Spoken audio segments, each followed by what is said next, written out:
mbalamusako mwenna abeekumidde ku mukutu ogwa There is Still Hope abali ku There is Still Hope 2 je media n'emikutu gyaffe emijenjawulo Tish TV Testimony TV mwebale kubanga ate mutugobera mukama tukwebaza olw'olunaku olwaleero tukudiza ekitibwa n'amate eno jangu ofuge era olabisibwe mu bulamu bwaffe n'akaseera kano mwoyo mutukuvu tukulembere byonna bye tugenda okubanga tetwogerako mu Kristo Yesu Omwana Katonda mwe tusabidde amina era amina.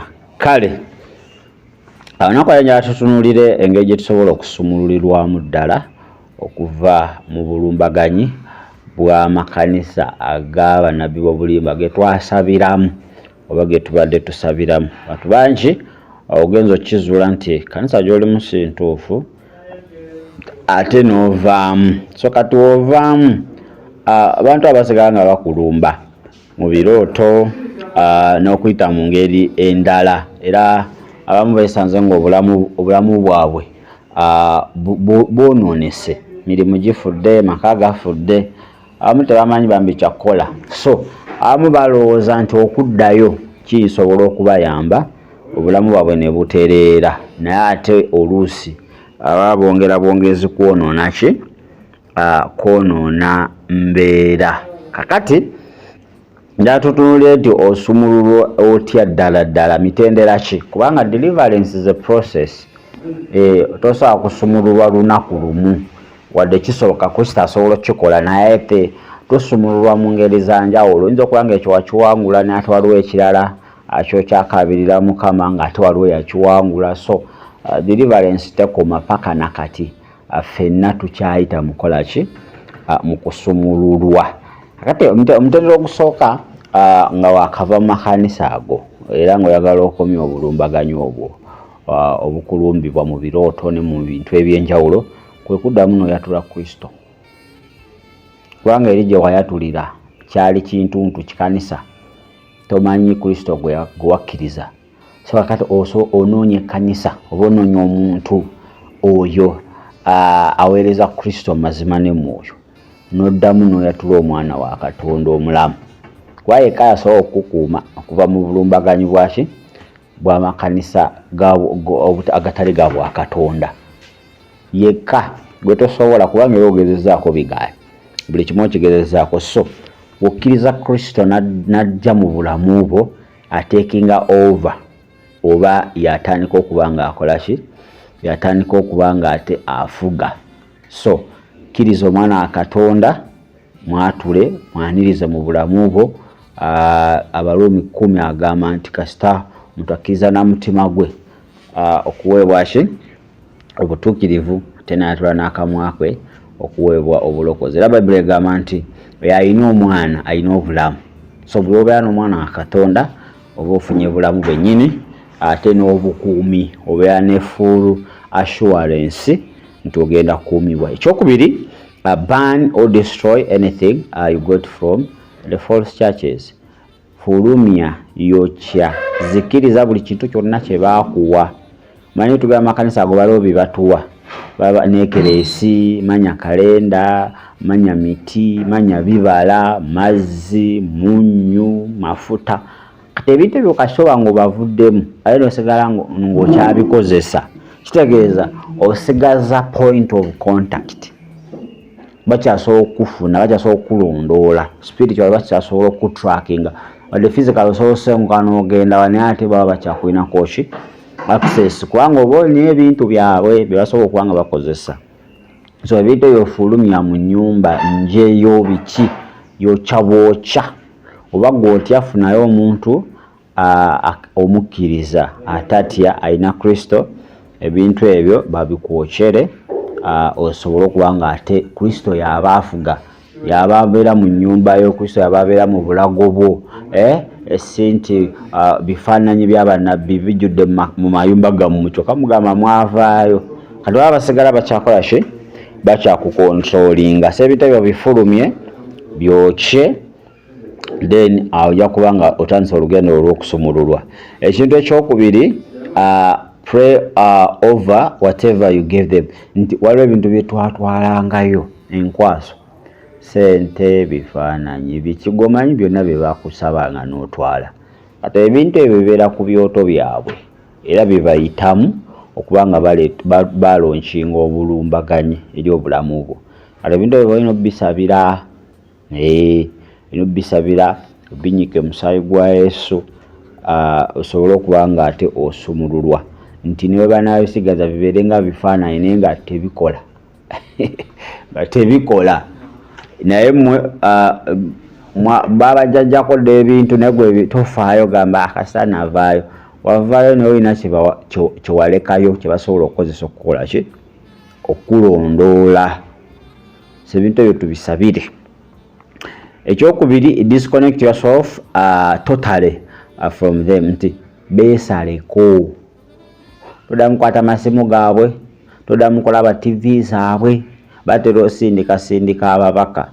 Komawo naawe bakulimbalimba, toddayo, beesaleko, tobawa budde. Sitaani buli omu wa gap, buli omu wa space oba omuleetedde okuba nga ate ajja addamu afuge mu bulamu bwo. Byonna bajja pastor amanyi batiisatiisa, pastor agambye kasa todda, ogenda kubeerawo oti, ogenda kufa ng'ozaala leererere, ogenda kubonaabona. Ebyo byonna babyogera, toddamu. Those are monitoring spirits ezitambula, bantu naye nga they are monitoring spirits. Baba bazze kunoonya mu bigambo, bazze oli pastor, pastor amanyi kikyolowooza, kubanga buli obaddamu oba obawa endowooza zo ate kye baba baagala. Kati toddamu, beekutuleko ddala, noonya Yesu. Yesu agenda kuleetera ki? Yesu agenda kuleetera emikwano gye weetaagira ddala mu bulamu bwo. Ekintu ekirala, repent for your life.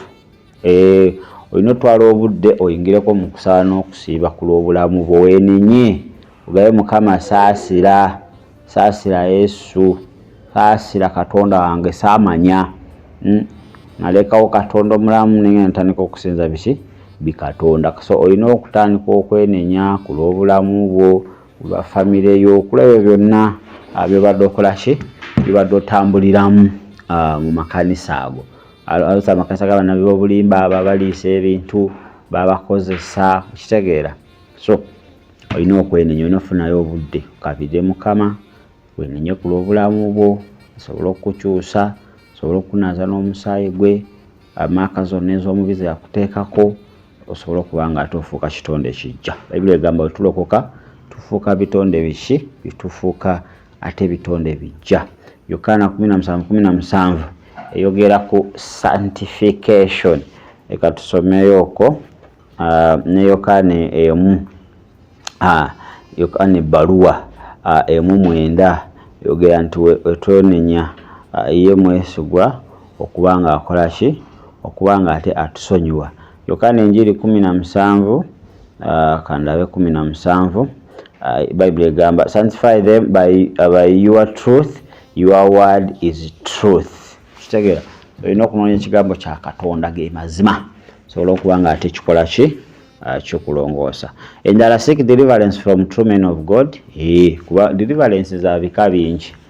Noonya okusumululwa okuva eri abaweereza ba Katonda abaddala. Okitegeera, okusumululwa kulimu process nyingi oba emitendera. Waliwo okusumululwa nga bagenda kugoba mu mizimu, waliwo okusumululwa nga weetaaga kusomesebwa omanyi ki ekyokukola n'eki ky'otateekeddwa kukola, waliwo okusumululwa nga weetaaga kwenenya, weetaaga kusonyiwa. So okusumululwa kwa mitendera miki mingi. Kati oba olina okugenda ofuna okusumululwa, okuba nga kwa kugoba mizimu bakugobemu emizimu egyo, okuba nga kwa kusomesa bakusomese ki ky'oteekeddwa okuba nga okola ki? Okola. Okuba kwa kusonyiwa osonyiwe, osobola okuba nga ate ofuuka ki? Kitonde ekijja. So seek for deliverance. Ekintu ekirala, live a prayerful and a fasting lifestyle. Beera mu bulamu obw'okusaba n'okusiiba. Buli wova mu makanisa g'abannabi b'obulimba, mwana wange olina okuba nga weenywereza ddala mu kusaba, otherwise ebintu biyinza obutatambula bulungi. Kubanga gali agasajja go buli ssaawa gabeera ku byoto byago, gabeera dedicated every time. Kati naawe obulamu bwo bulina okuba nga bukyuka, bw'otaanoba nga oli mu kusaba na kusiiba, va mu biboozi ebyo ebitalina makulu, va mu mboozi, va mu bigurupu, manya nti gy'ovudde bakyakuyiga. So olina okuba nga weenyigira mu kusaba n'okusiiba. Obulamu bwo bwonna bulina okuba nga ate bwewaayo mu kusaba n'okusiiba. Tosobola kumala mwezi nga tosiibyeko. Tosobola. Omuntu anoonya Katonda, you can't take a full month nga tosabye. Abasosolonike ekisooka 5:16-17. Abasosolonike ekisooka 5:16-17. Bible egamba, rejoice always, pray without ceasing, give thanks in all circumstances. Rejoice always, pray without ceasing. Okitegere nti sanyuka bulijjo, saba obutaweera oba obutalekera, ate weebaze Mukama na buli mbeera yonna. So wetuva olusa abantu bava mu kanisa g'abannabbi obulimba embeera etabuka, ate totandika ate kukolimira Mukama, totandika kuyomba Mukama lwaki embeera eriwo eti nga tenavaayo nga nabbi obulimba nali manyi bigenda tereera kanzireyo. Mbeera eyo weebaze Mukama, naye ky'oba okola saba obutalekera, obutasamuka. Mukama asobola okuba nga akola ki? Akusumula. Beera omuntu omusabi, beera omuntu omusiibi. Waliwo ebyengeri ebyo bitasobola kuva atali kusaana kusiba. Matayo 10:7. So olina okuyingira mu ki? Mu kusaba n'okusiiba. Ask God for spiritual empowerment. Saba Mukama akwambaza amaanyi. Jukira weetaaga amaanyi ga Katonda okusobola okuwangula, si maanyi go, si magezi go. So Mukama alina okujjuza nti abannabbi b'obulimba bajja nga baagala kulumba, kuyita mu birooto, okuyita mu ngeri zonna, ng'olina obusobozi okubeŋŋanga ate n'okusobola okuba nga ate obawangula. So olina okusaba Mukama akwambaze amaanyi mu nsi ey'omwoyo. Ekirala, engage in ministry. Tandika okuba ng'oyingira mu buweereza. Waliwo ebintu ebimu bijja okukuleka nga otandise kuweereza Katonda. Si nti abaweereza Katonda bonna batuukirivu. Tebakulimba. Abamu twayingira mu buweereza nga tukyalina emize. Naye ojja okumuweereza Mukama ogunala nga kino kirekedde awo. Ogamba naguno omuze gugeeze. So ntisibabona bw'omala kubeera perfect nnyo oweereza Yesu. Akuba abantu beekweka, mize gyekweka, naye oba n'ebikulya. Naye ojja okumuweereza Mukama n'omukaabira ogunala nga kimu ku kimu agenda kola ki? Akuwa ekisa n'amaanyi. Kubanga nga gwe tobyagala naye ogenda labirawo ng'obikola. Nga tosobola, tolina amaanyi ga resisting kintu ekyo. Naye Mukama yennyini akuwa amaanyi n'akusobozesa nosobola okuba ng'owangula ki? Emize egyo. So tobeeraawo idle. Yesu teyakuyita kutuula butuuzi mu kyaki, yakuyita obeere omuweereza wamu naye. Be a servant, not to be a church goer. Nga bajja mu kyaki ne batula butuuzi tebagala weereza, naye nga balina obusobozi nga n'okuyitibwa Mukama yabalagadde ekyokukola naye nga tebaagala. Kakati buli wenyigira mu kuweereza ofuuka omuntu ow'enjawulo. Ekintu ekirala, olina okuba kati ate nga osaba Mukama akuteekeko obukuumi. Mukama akuteekeko obukuumi. Omusaayi gwa Yesu gukubikke. Mukama akwetoolooza bamalayika, olugo olw'omuliro. So Mukama akube nga akuteekako obukuumi, ekisa kye sobola kuba nga kitambulira ku ggwe. Kati awo teri na bwa bulimba asobola kuba nga ate ajja n'akunyakula mu mikono gya Katonda, tekisoboka.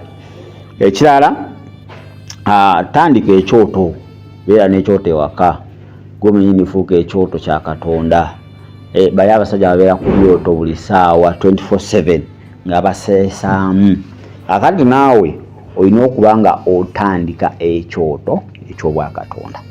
Bw'otandika ekyoto ky'obwakatonda, ku kyoto okwo ofunirako amaanyi, kuliko communication with God, bintu bingi Katonda akubikkulira, enkwe z'omugerengetanya n'omanya ki ekyokuddako. So totula butuuzi. Bano bannabbi b'obulimba n'abalogo bonna amaanyi bagajja ku ki? Ku byoto okwo kwe babeera.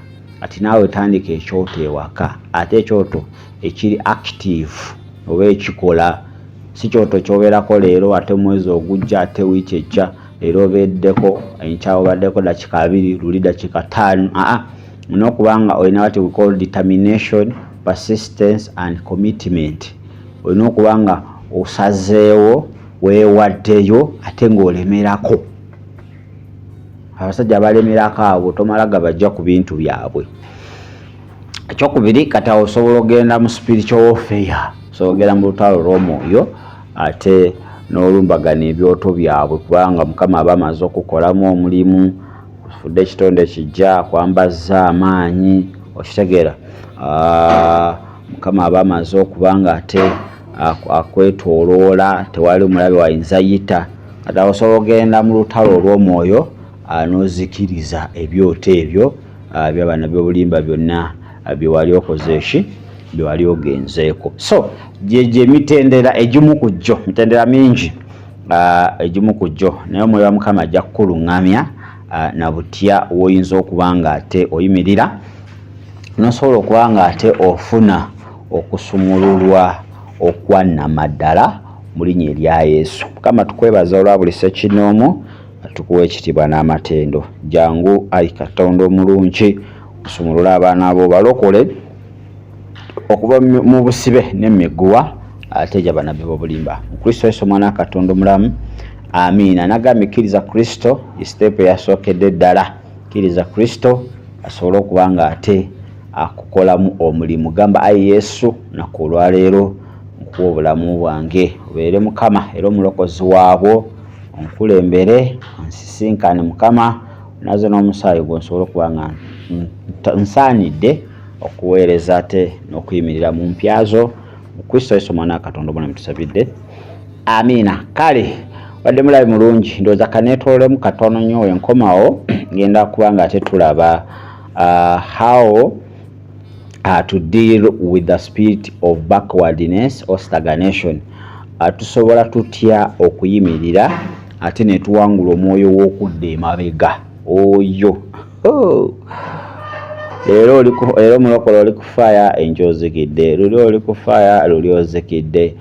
Omwoyo w'okudda emabega mu byenfuna, leero otambuddeko mu maaso step emu, enkeera oli mabega step 10. So tuwangula tutya? Ki kye tuteekeddwa okuba nga tukola omwoyo w'okudda emabega ye baaba nga we wali bibyabiri wali kyeweyongedeko mu nsi y'omwoyo, tewali kyeweyongeddeko mu byenfuna.